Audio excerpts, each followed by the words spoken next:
Hello, everyone. Welcome to the Superpowers for Good show. I'm your host, Devin Thorpe, and today I'm excited to introduce you to Dr. Sharon Melnick.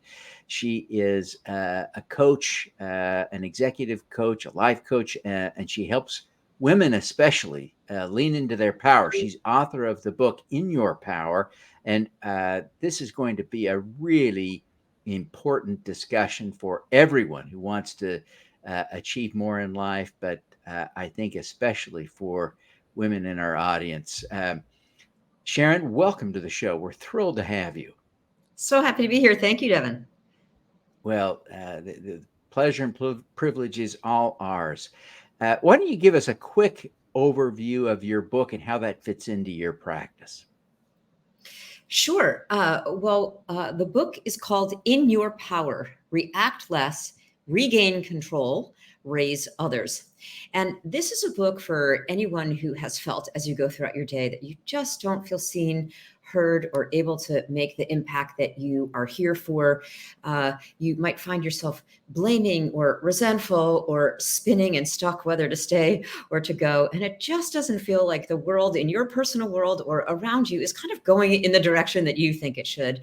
And you're in a mental swirl, you get emotionally hijacked, and you might be starting to show up even as a diminished version of yourself. And when you're out of your power like this, the way that you try to make situations better usually makes them worse. It perpetuates them.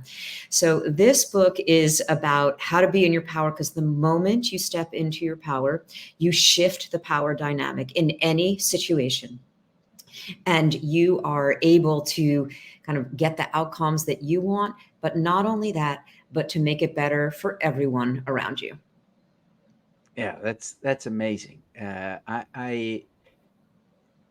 think most people experience this at some point in their lives, in their careers, but I think it's common, especially for women, and not because there's something wrong with women. Let me be clear about this, right? It's because of extra pressure society, men, put on women. How would you coach women to lean into their power? Yeah. And, to be clear about what you said, I think that in a system that's set up to be patriarchal in the way that it is now, men aren't thriving under it either, right? So it's, it is that there are some individual men who are, creating a culture which keeps other people out of their power. But it's really an overall system that we are all operating within. And just to say something about that is that when we think of the word power or the notion, many of us think immediately of kind of forcefulness or selfishness or manipulation or narcissism or all those kinds of things. And there's plenty of people out there who are acting in that way. But really, that's only the case when somebody as a leader is in power, but not in their power, right? So what we're talking about here is being in your power, and actually comes from the Latin root posse, which means to be able. So being in your power is to be able to stay good in you, no matter what's going on around you, so that you can respond, not react, and act in a way that's going to make it better for you and for everyone around you, and actually kind of be the change that you want to see in the world. So Now, continue. yeah, sure. So when you're talking about like how can women be in their power, I mean, there are so many ways. The book is based on 12 power portals, so it's kind of 12 different views into any situation that you are facing that can give you a whole new view and new approaches to the situation to kind of get what you want. But let's just start with the foundation, is that you feel stressed out of your power when you feel like you can't control the situation. So very first thing is, in any situation where it's challenging, you feel powerless, you want to sort out what are the aspects of the situation you can control. That's your 50%, what you can bring. And what are the aspects of the situation you can't control? The other 50%, the things that are beyond your control. And any moment that you focus your attention on things that you can't control, you leak your power. It just drains right out of you. So start by being impeccable for your 50%. And then from there are so many things that you can control. You can control the way that you view the situation. You can control the way that you respond, not react to the situation. You can clear emotions through you so that you can reconnect to your mental clarity. You can know your own triggers and know when you're making it about you, when it's really not about you. You can turn a no into a yes. You can share your powerful truth and bring everyone along with you. You can know your yes and know your no, and set boundaries. So we can go in any of these directions. You can engage people in joint problem solving, and I'm here for it. If there's any of these that you want to dig into, let's do it. All righty. Well, I want to just kind of bring this to, I'm making this about me when it isn't about me, but forgive me. But one of the things that I've observed in the years that I've been doing this, it was about 5 years ago. I was asked to speak at a conference uh, at the United Nations by and for women, and I was on a panel of men. The panel moderator was the Honduran ambassador to the United Nations, and the idea was to try and whip us into shape a little bit. And one of the things that happened is that the moderator asked all of the men to commit to doing something new to advocate for women in their organizations. And so I committed that I would have at least half of the guests on my show be women. And it has been a real challenge. I really have had to work. And one of the reasons that I have to work at this is that men are about twice as likely to accept an invitation to be on my show as women. Um, how would you coach me to make better invitations, and how would you coach women to respond to an invitation to be a guest on my show? Yeah. That's such a fascinating, like, real life case study that we have here. And, I think that, really encouraging women and welcoming them to use their voice, and, helping to connect them to exactly what it is that you're doing, to see that by being on your show, that they are contributing to social good. Like, it's a generalization, of course, but most women, their come from is that they really want to help. They want to do things that are going to kind of make it better for themselves and for other people and for other women and for other people who look like them, and for the next generation. And so everything that you can do that helps a woman think that spending her time in that way is going to be in the service of that is always going to be motivating for her. And it is interesting what you say, actually, because the research as well shows is that when it comes to running for office, that men say, like, yeah, I'm going to run for office. Like, I deserve to be in that position. I want to see my name in the headlines. And women have to be asked, I think, on average 9 times in order to run. So I think, kind of making the invitation personal so that she feels personally seen and appreciated for her work, and then helping her to see the opportunity to contribute to a greater good as you're doing, I think is going to help compel women. That's great advice. What about advice for the women? Do you have any advice, or is this burden on me? Yeah. Well, I think in every situation, it's always, in every interaction, it's kind of, the two parties that are interacting. But I would encourage women, it's like we go through our days, and we can often feel bogged down or kind of, frustrated with the way things are. And my encouragement is to then use your voice to do something about it. And let me put it in terms that can be memorable to all of you listeners, is that, many of us go throughout our day as a thermometer. So it seems to us like other people act and we just react. It's like our mental and emotional state is going up and down all day, fluctuating in response to how other people are acting. It feels like we're more the casualty than the creator of our circumstances. So you want to recognize all the ways in which you are being a thermometer, as a woman, feeling like things aren't, that you're not getting asked, or your voice isn't being heard, or you are thinking that you're not good enough. And who am I to put myself out there to be on a podcast? No, that's being the thermometer. And instead, you want to shift to be the thermostat. Now, when you're the thermostat, you set the temperature. You set the tone.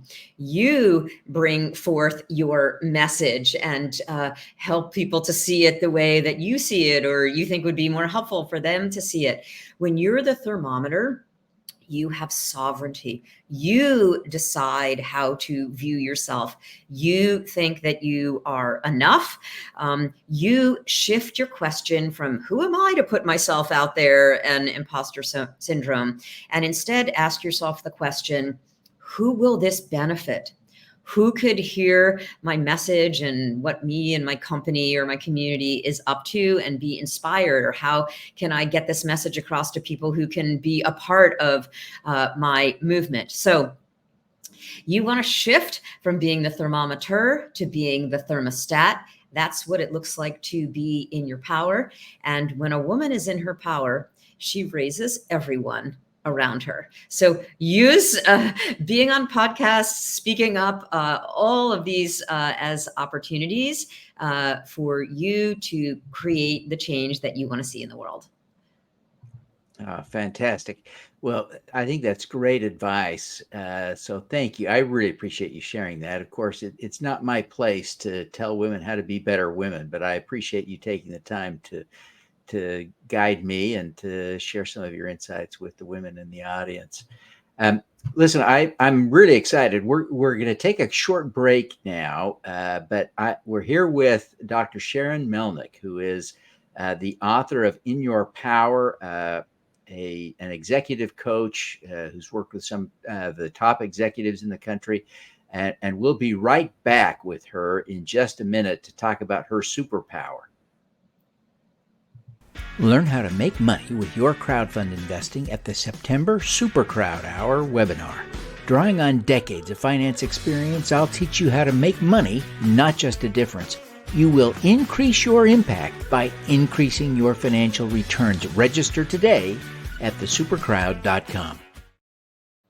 Want to learn from the world's great change makers? Find your superpower. Subscribe to the Superpowers for Good newsletter at superpowersforgood.com. Make your strengths into superpowers that will change the world. Join the Super Crowd today. Superpowers4good.com. Welcome back, everyone. We're thrilled to have you here and excited to have with us today Dr. Sharon Melnick, who is the author of In Your Power. She is an executive coach and extremely accomplished, having spent a lot of time at Harvard. We're really thrilled to have her with us. Sharon, you really have done a lot as a published author and as executive coach to executives at Fortune 500 companies. And I love your advocacy for women and helping women achieve and lean into their power. Tell me, what is your superpower? Yeah. Well, I would say all these successes that you just talked about, I think they come from a core superpower, which is deep empathy. And I would even say an additional variation on that theme, which is when you interact with people, I try to make my come from to be to make the other person right, to really understand kind of why they're doing what they're doing, even if I totally don't agree with it and wouldn't advise it or not welcoming of it in terms of its impact on me, but to really understand from within their worldview why they're doing what they're doing, or what is getting triggered or coming up from them, what their felt experience is. And when I can connect with people in that way, it just builds so much trust. It builds so much ability to connect. And from there, then I can start to share the things that I've learned about being in your power, which really activates a person. Every person in their power is a change agent. So that's what I would say. It's not always easy, because there's plenty of times, that I disagree or I'm experiencing some sort of pain or constriction or resentment, toward the person. But really having that presence, having the ability to know that, like, I'm getting triggered. This is something that, I'm taking personally, or this is something where I'm bringing my own kind of point of view to it, and being able to decenter, to stay neutral, to see every situation from a kind of a three-dimensional perspective. What I'm bringing to it, what's going on for me, what's going on for the other person, and then what we're creating between us. And when you have that ability, you can be, and I can be more objective about the situation, and it helps me to come up with better solutions that are win-win. And I think, people on our teams and in our families, they're hungry to be interacting with someone like that. This is really powerful stuff, and I like the way that you think deeply about deep empathy, because uh, I think a lot of people, even who are naturally good at being empathetic and see it as a superpower, often haven't thought through how it works and how they do it. So I really appreciate you bringing some extra insight to us. Can you think of an example of a difficult situation where your deep empathy really came into play to accomplish something, to solve a problem, address an issue? Yeah, well, ripped from the headlines. Just in the last few weeks, I was called in to work with a woman executive who somebody filed a complaint against her for behavior that was inappropriate, and kind of yelling and really saying some things that were inappropriate in the situation. And this is not usual for me, because usually I'm brought into situations where I'm supporting a woman leader who's being groomed for a C-suite, or I'm working with a woman who's already a leader in a top job in her organization. I'm helping her to have confidence and influence, and to really be a change agent. But this was someone in our very first meeting. She made it all about her and how the other people had wronged her. And, I just came in with deep empathy, and I really understood it from her point of view. If I had, and we've been working together a few weeks, and already, she's established a lot of trust with me. She's already listening, being much more aware, much more intentional, really, like, already having examples of where she didn't say something that she immediately, like, impulsively thought of saying, and she's already started to change the culture on our team to be more respectful. But I think if I had come in there and I just been like, the complaint says this, and this is how you need to change your behavior, and this is what the company needs to see from you, and if you don't, here are the consequences, we never would have been able to have the rapport that we had, that's enabled me to kind of get in there and create rapid behavior change, which is really in the service of the greater good for all. Yeah. Wow. That is a very powerful example of what we're talking about, isn't it? I really appreciate you sharing that. Now let's lean into your expertise just a little bit today. Can you give us some tips on developing that deep empathy as a skill? Some of us may never be able to achieve anything like your level of empathy, but all of us could be better. If we're deliberate about it, we can be more empathetic. Tell us how to do it. Yeah. So the first thing is to be like be informed, that what's going on when you have an emotional reaction. A reaction is a reactivation, right, of something that's more long-standing that's going on inside of you. And all of us bring in our everyday situations where we react, we are bringing kind of a kindling. We are bringing some long-standing way that we think about ourselves, an insecurity, a concern, some doubt that we have about ourselves that was internalized a long time ago. We're bringing that to situations. And then other people, what they say, if they interrupt you or dismiss you or don't credit you or say something snippy to you or whatever the thing is that gets under your skin, their behavior is like a match that, you know what I mean, alights that kindling and makes us react, and often disproportionate to the situation. So I think understanding that that's what's going on in situation, it can kind of lead you to where you want to put your attention onto, that there's something going on inside of me that is getting triggered, and that actually, if I could clean up kind of what's going on inside of me that's susceptible, then that other person's behavior won't cause the same activation inside of me. It will more just be like, that's I don't agree with that, or I get that you feel that way, but actually it's not the way that I think about it, or it's kind of inconvenient or maybe annoying that the person is doing what they're doing, but it's not going to derail me from my day, So I think that that's one thing to be aware of. Another thing that you want to be aware of is that what happens when we get activated emotionally, we get triggered, is that the emotional centers of our brain is what's filtering and interpreting that situation. And the emotional centers of our brain literally are programmed. We are so set up to take things personally. We're programmed, hardwired by evolution to ask the question by our emotional centers, which is, and what does this mean about me or mine? How's this going to affect me? So we're set up to take things personally, and literally our emotional centers are kind of like cut off from our rational thinking centers until you do something to reunite them.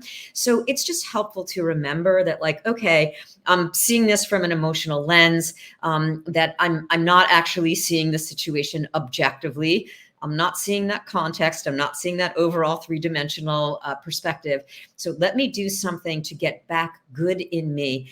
And that is the point of being in your power, is that you want to develop the ability. And the book is in your power is an overstuffed stocking of strategies to get back to good in me, so that I can see the situation in a way that can lead us forward, because the other person is probably not there, so be the leader, be the one that makes it better for you and for everyone around you.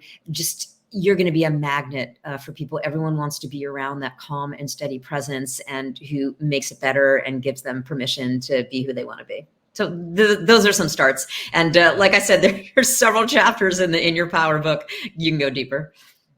Great. Well, I really appreciate you sharing that.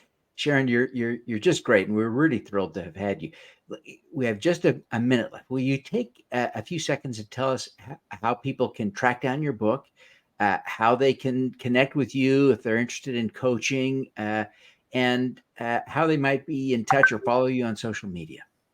Yes, thank you so much. You can always link in with me on LinkedIn or Dr. Sharon Melnick on Instagram. The thing that I recommend you do is to go to www.inyourpowerbook.com, and you'll get links to pick up the book at your favorite booksellers. But also, there are many resources. Like, one of them is playlists that you can put on to help motivate you to kind of move those emotions through, and so you can get back to good in you. Dance break playlists. So inyourpowerbook.com. And also, for those of you who would like to bring me in for speaking or talk about coaching, SharonMelnick.com. SharonMelnick.com. Well, Sharon, thank you so much for taking the time to be with us. We're just so grateful for all that you've taught us, all we've learned from you. And we wish you every success in your work in advocating for women and helping people lean into their own power to achieve their own potential, their full potential. We want to see you succeed in all of that. Thank you so much. All of us, we have more power than you think. And when you're in your power, you raise everyone around you. All righty. Let's do some good.